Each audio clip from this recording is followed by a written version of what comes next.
Et bonjour à toutes et à tous, on se retrouve aujourd'hui pour une nouvelle vidéo, un nouvel épisode des tutos sur Applied.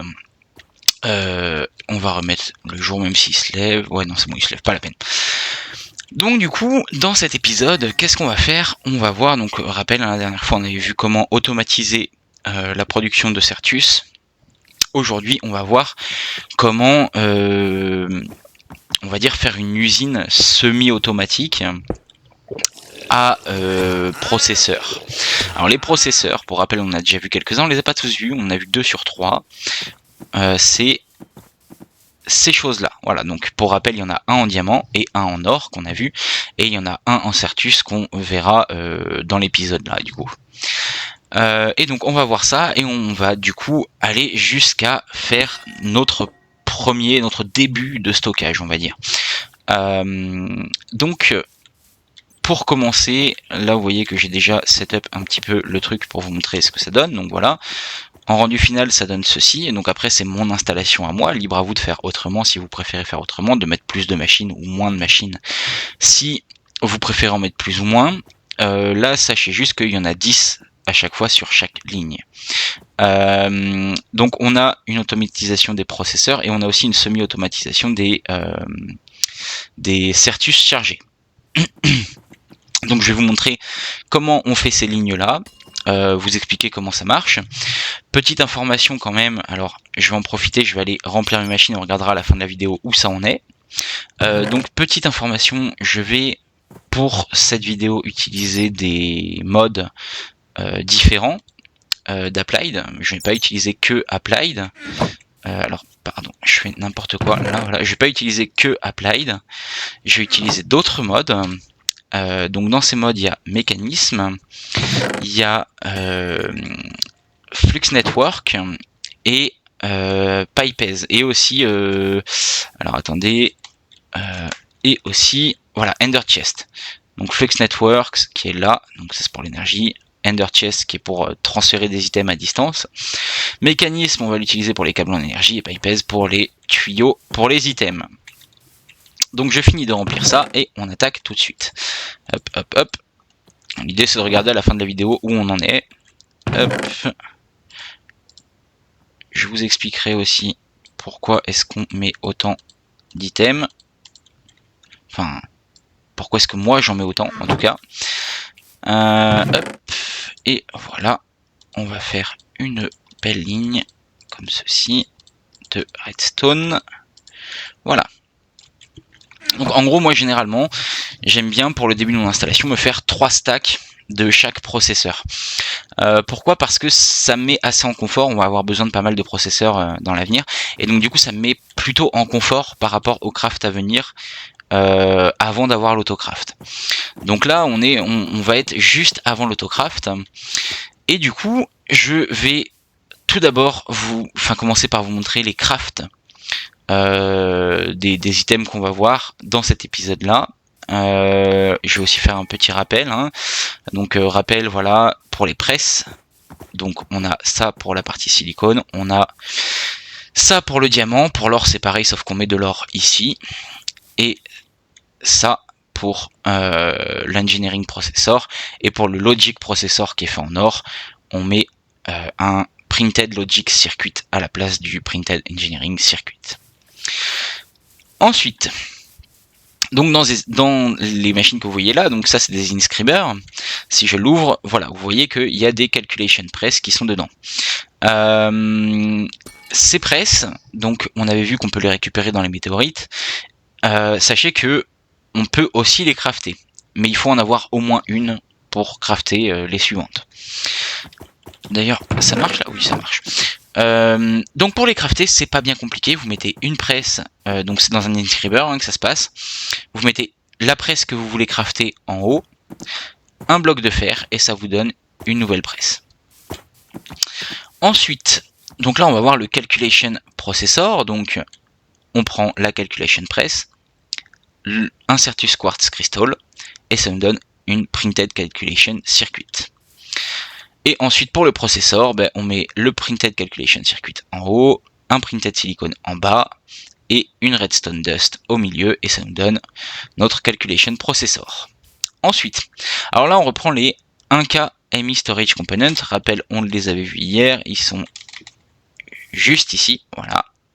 Donc c'est ce craft là, avec 4 Certus, 4 Redstone et un Logic Processor.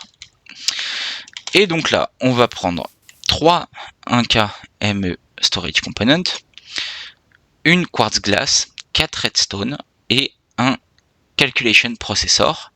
Et ça va nous donner des 4K MI Storage Component. Ensuite, on prend les 4K MI Storage Component, on en prend 3, boum, boum, boum, on les met là. On prend 4 Glowstone Dust, on prend une Quartz Glass et ça nous donne une 16K. Ensuite, on refait exactement le même craft, sauf qu'à la place des 4K, on met des 16K et ça nous donne une 64K. Et après, pour la mettre en disque, c'est un craft qu'on avait vu hier. C'est ce craft là, sauf que au lieu du 1K MI Storage Component, vous mettez le 64K MI Storage Component et ça vous donnera un disque de 64K. Ce qui est déjà vraiment pas mal en termes de stockage.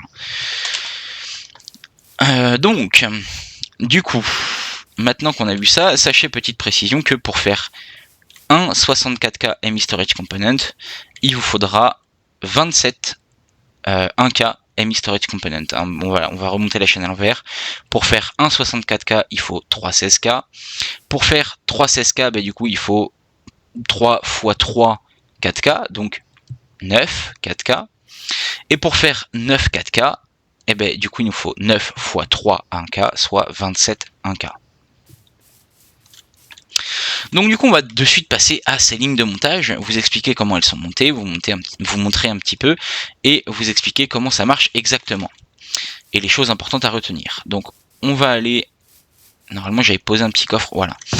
On va aller prendre dans ce coffre, donc ici ça va nous servir à faire des whitelists, et on va prendre, donc ça c'est tout le matériel nécessaire pour toutes les chaînes de montage, hein. Bon évidemment fois le nombre de machines que vous voulez mettre, mais là on va faire quelque chose de simple, on va vous montrer le pattern de base et après ce sera à vous de l'étendre ou pas en fonction de ce que vous voulez. Donc on prend un coffre, ça va être le coffre dans lequel on va insérer, donc on va commencer évidemment avec les chargers, c'est le plus simple. Donc c'est le coffre dans lequel on va mettre les Certus Quartz de base. On envoie un câble. Voilà, bon, j'aime bien mettre de l'espace, mais c'est pas obligatoire. On pose notre chargeur sur le câble. Et ensuite, on va le faire sortir par le haut. Donc, hop, comme ceci. Voilà. Hop, hop, hop. Et ça, c'est le coffre dans lequel on va récupérer nos Certus chargés. Donc, avec Pipez, si vous utilisez Pipez, il faut bien penser à mettre en mode sortie vos câbles et éventuellement à leur mettre des upgrades, comme ceci. Donc là, du coup, et évidemment, c'est un appareil qui a besoin d'énergie. Donc là, on va prendre juste notre Flux Point, hein, si vous avez Flux Network. On le pose à l'arrière, on fait clic droit dessus. Donc si vous commencez juste, il faudra faire Create New Network, remplir tout ça, faire Create. Et après, vous viendrez dans Network Selection, double-clic sur votre réseau, et voilà. Et là, vous voyez que notre appareil, il est alimenté. Donc là, si on vient lui mettre, alors je peux enlever mon chargeur, si on vient lui mettre des Certus, donc hop, les Certus, on les met dans notre coffre, voilà, vous voyez qu'il le prend, boum, il le transforme et il l'envoie dans ce coffre là, et voilà. Donc là, moi ici, j'ai fait une chaîne de 10, libre à vous d'en mettre plus, libre à vous d'en mettre moins, c'est comme vous voulez. Ensuite, on va attaquer ces chaînes de montage là. Donc en fait, c'est toutes les mêmes, hein. Celle-là et celle-là, c'est les mêmes. Tout ce qui change, c'est les presses qui sont dedans. Donc là, on a une ligne de calculation. Ici, on a une ligne de logic processor, qui d'ailleurs n'évacue pas, je sais pas pourquoi. Très bizarre. Il n'y a rien qui évacue dans la ligne là. Je pense que je les ai juste posés à l'envers, c'est possible. Non, ils ont l'air d'être à l'endroit pourtant. Qu'est-ce qui se passe? Alors, il y a bien l'upgrade. C'est très étrange là ce qui est en train de se passer. Si j'essaie de le tourner... Non. Il en a évacué un quand même, hein, manifestement. Je sais pas trop ce qui lui arrive.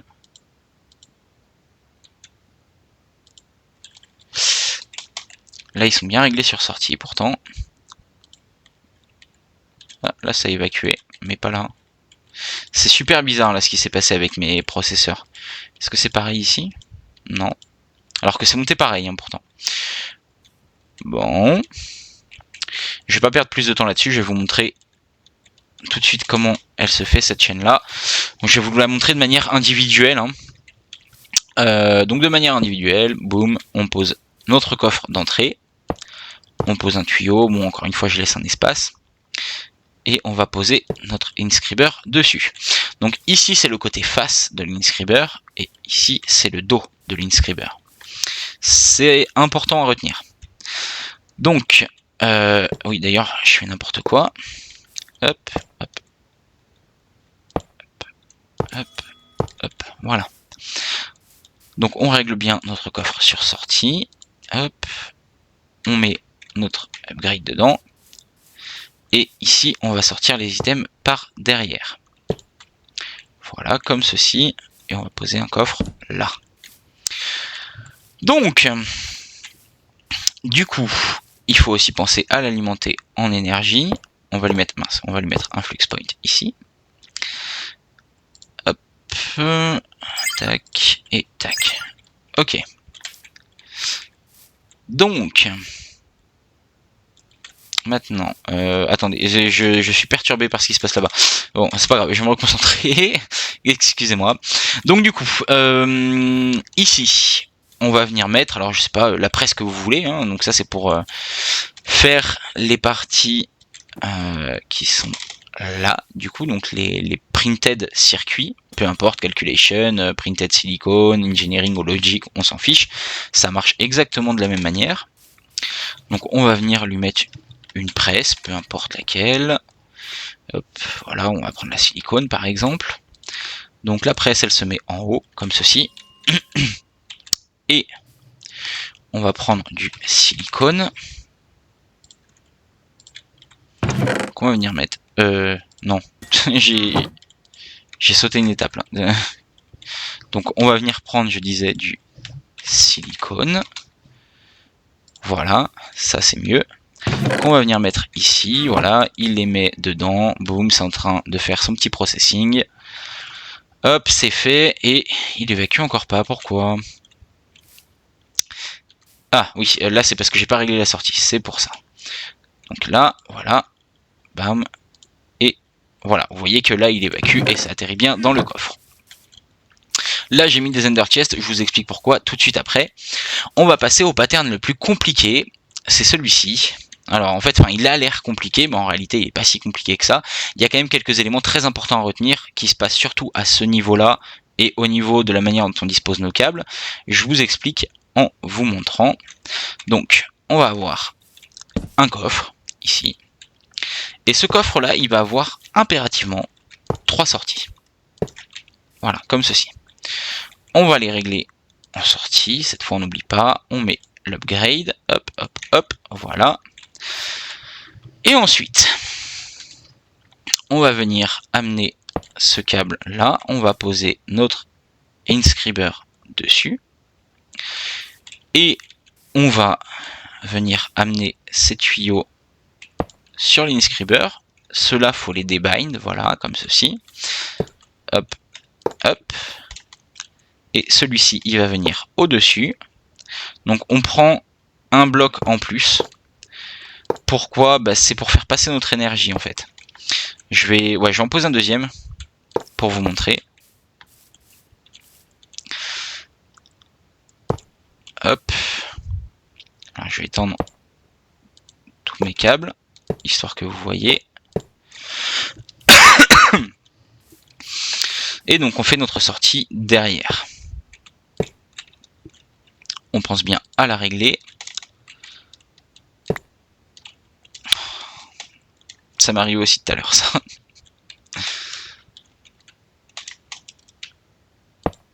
Là. Donc je disais, on pense bien à régler en mode sortie. Voilà, comme ceci. Et on met notre upgrade. Voilà, et voilà. Ensuite on tire notre câble de sortie pour l'écarter un petit peu. Et on va venir mettre un coffre ici. Donc du coup, les choses importantes, elles se jouent là. Alors déjà, oui. Pourquoi comme ça? Parce que si j'avais fait... Mince. Si j'avais fait... On va y arriver. Comme ça. Ben là, en fait, vous voyez bien qu'on n'a plus de passage pour un câble en énergie. Vous voyez, on n'a pas... Hop, on n'a pas moyen de le rejoindre quelque part. Parce que là, ils sont complètement encerclés. Alors que, si on enlève ça, boum, on peut monter nos câbles en énergie comme ça. On va les alimenter, évidemment, hein, ces câbles en énergie. Hop, comme ceci. Voilà. Donc là, nos machines, elles sont bien alimentées. Ici, se joue notre sortie. Et du coup...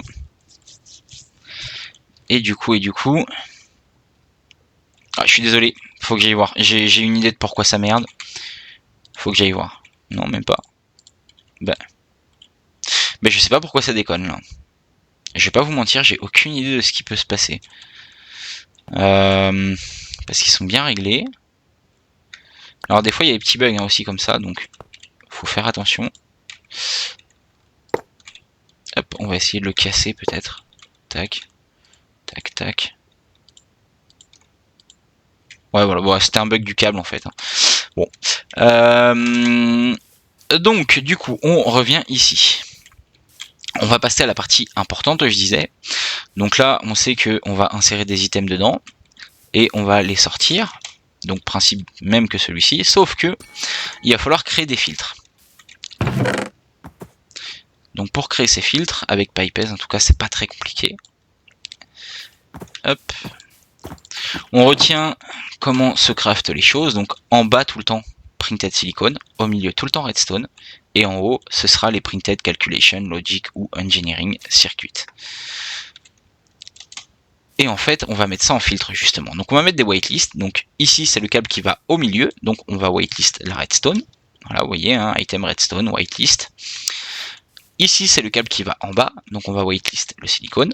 Et ici c'est le câble qui va en haut, donc on va whitelist, hop, hop, hop, nos trois calculations, enfin nos trois circuits.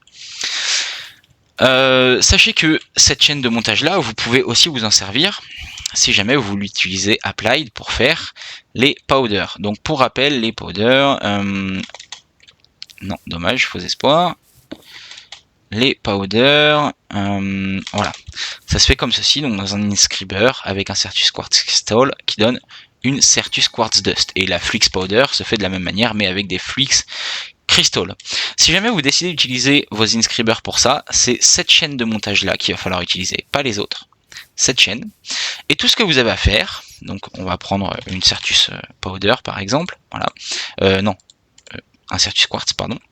Tout ce que vous avez à faire, c'est mettre en whitelist le Certus Quartz au même endroit que là où vous avez la redstone. Donc là, du coup, on va pouvoir faire le test. Donc on va en prendre deux, voilà, deux Certus Quartz. On va les mettre là-dedans. Boum, là, logiquement, ils sont partis. Là, c'est censé être en plein processing. Vous voyez qu'il a bien été au milieu. Boum, c'est fait et ça arrive dans le coffre. Très bien, c'est parfait. Maintenant, pour un, on va dire, calculation processor, donc il nous faut ces trois items là, boum, on les met dedans, et là vous voyez qu'ils arrivent tous bien au bon endroit, c'est en train de faire son processing, hop, c'est fait, ça sort, et c'est balancé dans le coffre ici. Donc, maintenant que ça c'est fait, que vous savez comment faire, une fois encore, c'est à vous de choisir combien de machines vous voulez. On va aller voir ce que ça a donné au total depuis le début de l'épisode. Ça n'a rien donné, d'accord. Pourquoi ça n'a rien donné? Parce que j'ai pas de silicone qui arrive. Pourquoi je n'ai pas de silicone qui arrive? Super étrange ce qui se passe. Le silicone il se fait où? Certus, or, pardon. Silicone. J'ai pas de silicone ici. Ah oui, c'est parce que le silicone, pareil, il bug. Ok. Bon. Bah écoutez, ce que je vous conseille de faire, c'est de faire du coup, de pas relier le centre comme ça, de faire des lignes vraiment individuelles, des sorties individuelles pour chaque truc. Et ça évitera très certainement les bugs. Là, je sais pas exactement ce qui se passe avec les tuyaux. Mais bon, ça bug. Mais enfin, il y a fort à parier que du coup, il aurait fini depuis un petit moment. Hop, hop. On va tout récupérer. Je vais aussi récupérer les circuits en or qui sont là. En plus, c'est pas à tous que ça a bugué. C'est super bizarre ce qui s'est passé. D'ailleurs, j'ai oublié de vous préciser un petit truc qui est assez important. Je vais aller vous montrer. Et ça vaut pour les chaînes de montage des circuits, mais aussi pour les chaînes de montage des processeurs. Donc, hop, on met tout ça dans le coffre. Voilà, et on va mettre ça là. Voilà. Et on va le laisser travailler tranquillement. Là, normalement, il devrait... Ouais, voilà, c'est bon, il tourne. Il faut absolument que vos tuyaux en sortie de coffre, là, vous les réglez. Alors si vous utilisez PipeZ, c'est possible. Si vous utilisez un autre mode, je sais pas si c'est possible et je sais pas où ça se trouvera suivant le mode que vous utilisez, mais en tout cas avec PipeZ, il faut régler vos tuyaux sur Round Robin. C'est ici que ça se trouve. Vous cliquez 2 fois et voilà. Et là vous avez marqué Distribution Round Robin. Qu'est-ce que c'est exactement? Alors, par défaut, un tuyau, si je mets hop, donc je vais mettre des tuyaux, voilà, juste des tuyaux des coffres, histoire de rester simple.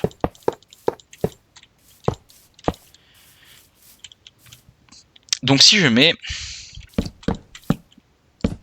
pardon, 3 coffres, comme ceci, et que je lui donne, hop, alors on va prendre 2 stacks pour l'exemple, et que je lui donne 2 stacks.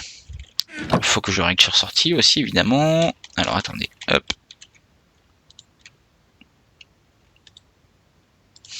Là, et il me faut une petite wrench. Voilà. Donc, hop, je règle sur sortie, je lui mets ça. Voilà.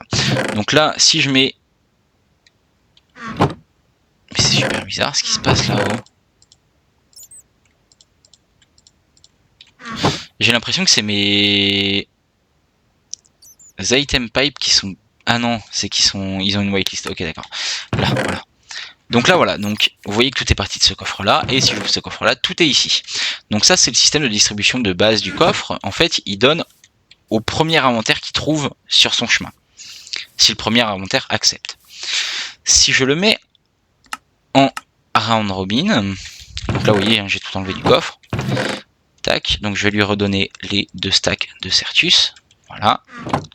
Si je vais voir dans mon coffre, là vous voyez que j'en ai 43 ici, j'en ai 43 ici, et j'en ai 42 ici. En fait, il va donner un par un à chaque inventaire, jusqu'à épuisement des stocks. En quoi c'est important de passer en round robin? Ben, là dans ce cas-là, nearest first ça aurait pu fonctionner, mais si j'avais mis par exemple mon coffre au milieu, comme ça, d'une chaîne de montage, donc comme ceci par exemple, et que j'avais fait des sorties comme ça et comme ça, et bien là vous voyez que du coup, si on y réfléchit un petit peu, pour mes tuyaux, l'inventaire le plus proche c'est pas forcément toujours le même. Donc ça veut dire que il va donner de la redstone à lui par exemple, il va donner du silicone à lui, et il va donner le circuit à lui, et du coup en fait vous allez avoir des éléments de craft qui vont être dans différents inscribers qui n'auront pas ce qu'il faut pour faire le craft. Et du coup ça peut poser problème. Donc round robin ça sert à ça, ça sert à éviter les petits bugs du genre vous avez 2 crafts qui sont pas faits parce qu'en fait il y a des trucs qui n'ont pas été distribués au bon endroit. Donc du coup on va passer à la suite. Donc là il faut laisser tourner un petit moment, le temps que vos 3 stacks de chaque processeur se fassent. Et une fois que c'est fait, on va pouvoir passer à une partie plus intéressante et plus concrète. Donc avant d'attaquer cette partie-là, il va vous falloir de la Skystone d'avance, et plus précisément des Skystone blocks, et on va crafter des MI controllers.